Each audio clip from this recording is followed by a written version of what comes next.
right, hey everybody, Ty again, back in the shop as always. So I am going ahead and review this U.S. General 5-drawer mechanics cart that I have. I've been having this for going on 7 months now, or 8. So I've had a little bit of time with it. What I'm going to do is I'm going to move it out, get it out here in front of the bench. There we go. So I've been putting some light to medium duty wear and tear on this. And I'm shooting this video actually because I'm getting rid of this setup. And it's not really to any fault of its own. It's just not quite what I need. You know, I've outgrown this. I bought this back in February of this year or March of this year. And I was going to use this as an auxiliary toolbox over at the day job.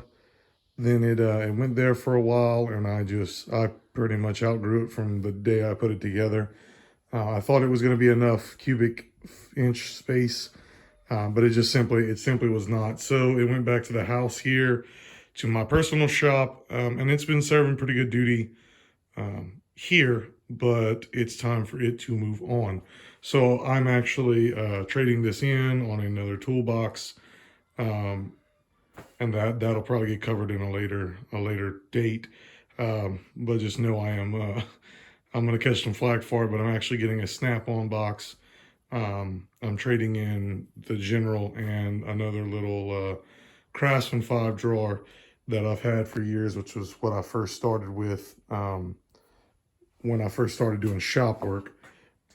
So I've come from humble beginnings, and after a decade plus in my career on tools, I have finally bit the bullet and went ahead and bought a Snap-on box, something I've wanted a long time, a US made box, real stout. It's a luxury thing. I'm not a huge bona fide, you got to go into debt to have the Snap-on guy. I've saved my money, I've paid my dues, and I just want something nicer for a change. And just like anything, I mean, my tools are my job, but they're also my hobby. Hence why I have this channel. So I went ahead and pulled the trigger on it. The time was right, but that's not the scope of this video. The scope of this video is this US General. So let's dig into it. First glances, you have this this little side tray here, and you can see my let me see here. Oh, there I am. You can see where I hang my screwdrivers, which you can also hang pry bars. When I open it up, you'll see it on both sides. There's holes through here, and stuff is allowed to hang down, and that is really nice when it comes to carts. And the full bank, which the full bank won't have this. It'll be drawers all the way down. I've never owned a full bank, but I've worked out of some full banks with some other guys, and they're nice toolboxes too. So pretty simple. You have a lot of room in the back here, and I'm going to try not to make anybody sick, but I'm going to be moving around a good bit.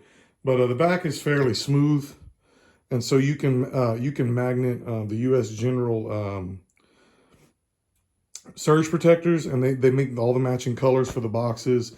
You can add on little shelves and power tool holders and extra shelf holders like this that hold spray cans. Even paper towel holders, similar to what I have mounted to the wall here, but they match color and they'll magnet on. It makes it kind of hard to magnet on the side because you see that indentation we have here to allow for the stuff to hang. So really the only mounting surface you have that's not in the way would be flush here, but you can put in that power strip here, or like the cup holder, which I bought the cup holders and I didn't buy them for a cup holder. I actually bought them to hold spray cans, single spray cans. It works really well there. Going into the box, on top you have, well, obviously a bunch of dead bugs, but you can work on this surface. It is fairly stout. And then you open up, and of course we have a nice lid where we can mount things like our magnet bowls. And a good shout out to my buddy over Muskrat Man Knives and Tools. You should check them out. Cal does some awesome work down there. So custom blades and hatchets and leather work. Yeah, he's pretty awesome. Check him out, guys. So anyway, I know there's a lot of videos and things where people will magnet or install magnet strips across here, and they can hang wrenches going kind of like that. I've stuck a power tool holder and hung my, let's see here. And I can hang my drill, something kind of like this. The only thing that's the downside to that is if you you have to leave the lid open, or you have to lay everything down in there to close it and lock it up. So going in, you can see I have 3/8 and 1/4 inch metric and standard drive, and I still have plenty of room for Allen keys, small screwdrivers, my socket wrenches, and I've got flats on one side and Phillips on the other, and here's all the holes I was telling you about.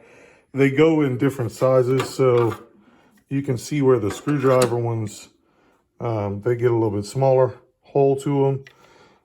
And then they also have bigger holes for pry bars, and they taper down a little bit in size. So here you have your locking mechanism.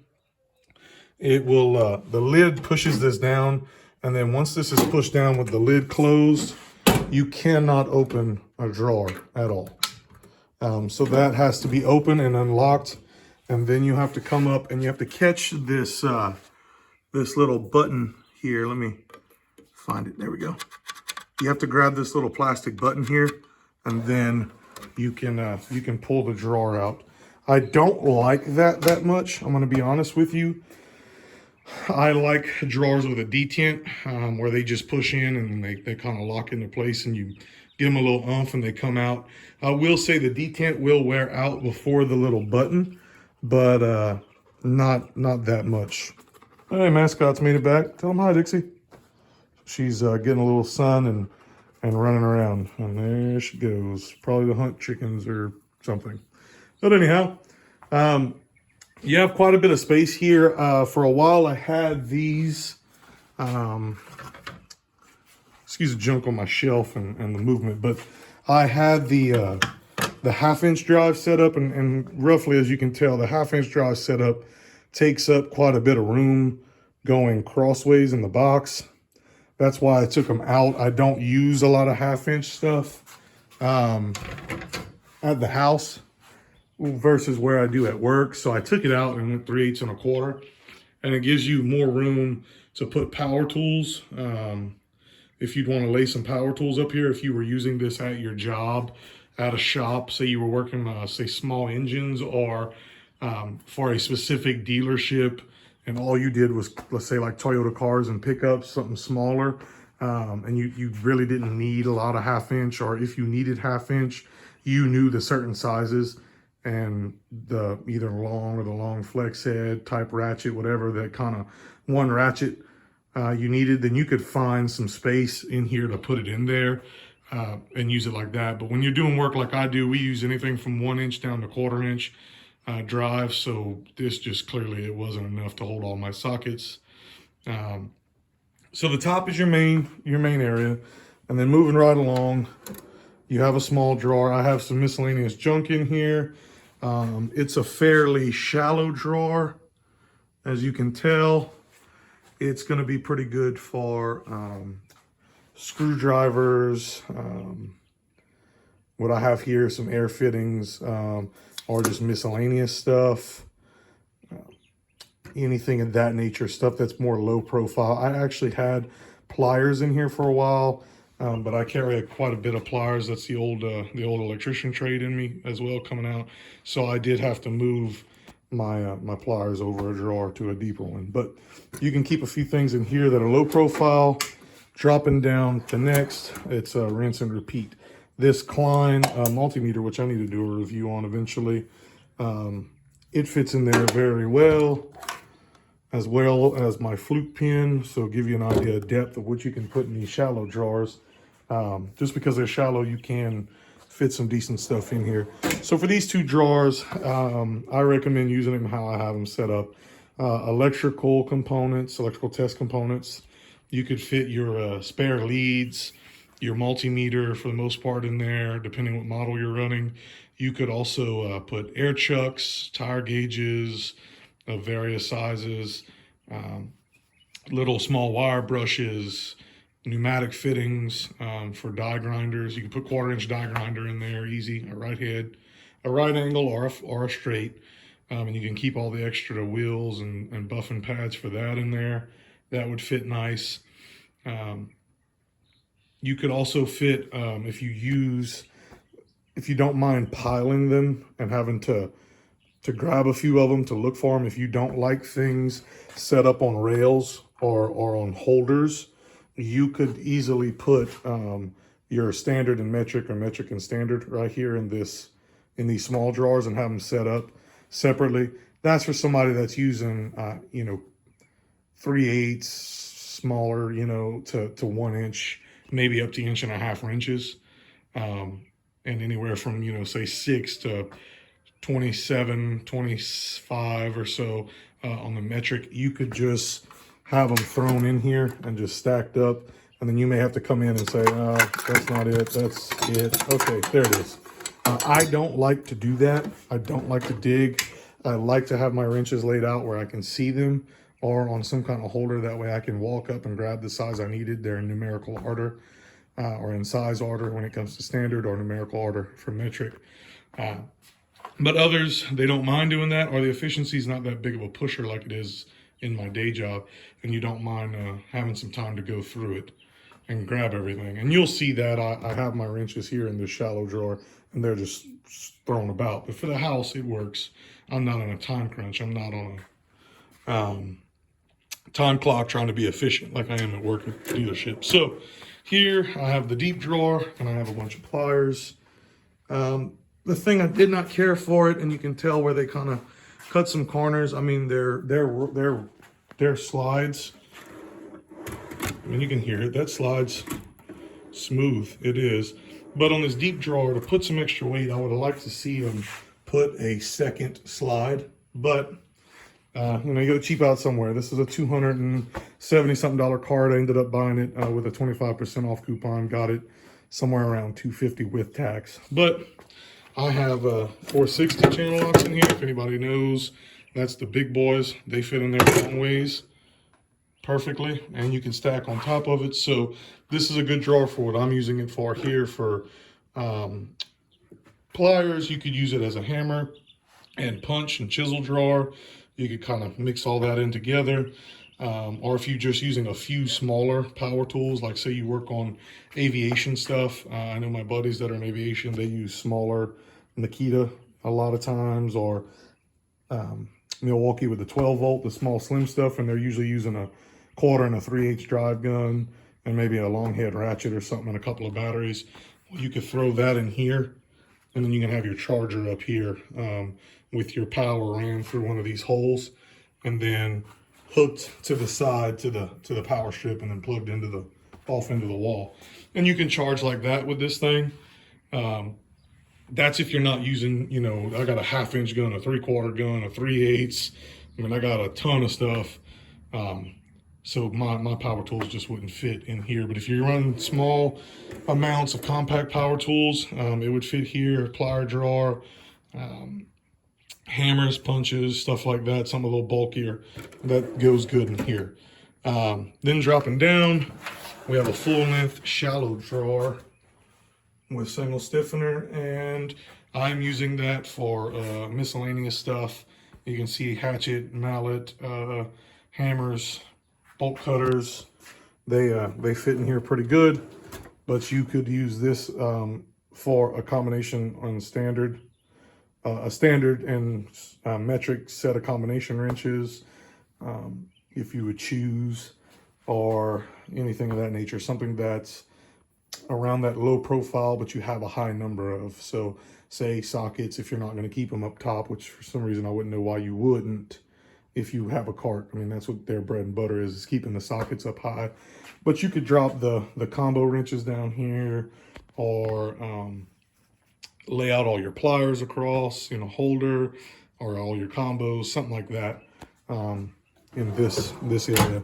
And then last but not least, we have the deep drawer. I have all of my wrenches thrown in there. And again, like the other small deep drawer, it did not come with double slides, which I wish it did.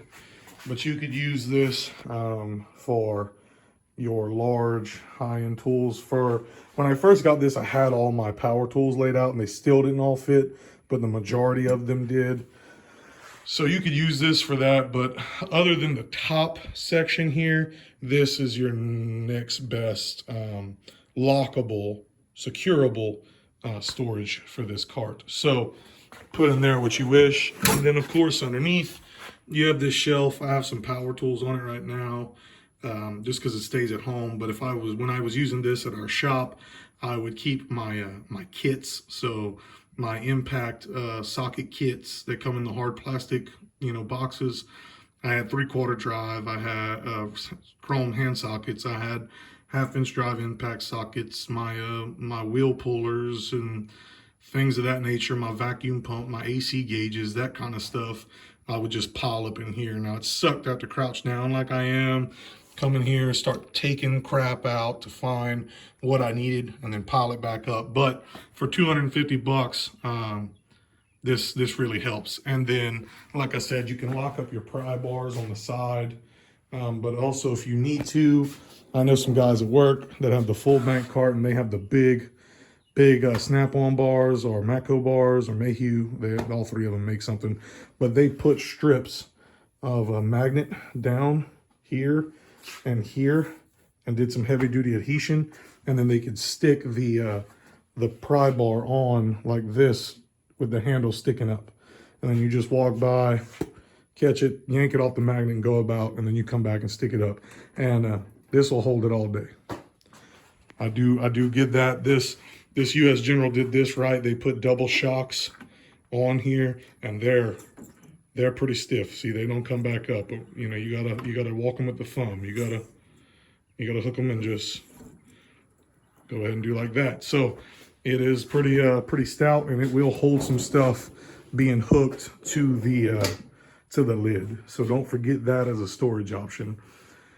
But in doing that, it turns your lockable box into a constant open box, and you have to worry. Working in a trustworthy shop with some guys that you trust and work with, I'm fortunate to have a shop like that where we work out of each other's boxes, and we all really get along. So last look. Oh, and before I go, may I mention these two casters are the only ones that swivel. These two are straight. So it is kind of a pain in the butt to move around. You have to Austin Powers it to get it in places sometimes. Whereas if these were casters, you could just swivel that wherever you wanted. But you can make that upgrade. You can buy more of these casters and take the stiff ones off and replace them. But last look before she goes, the 5-drawer US General cart setup and just a little bit of junk I have in it for now. Thanks, guys.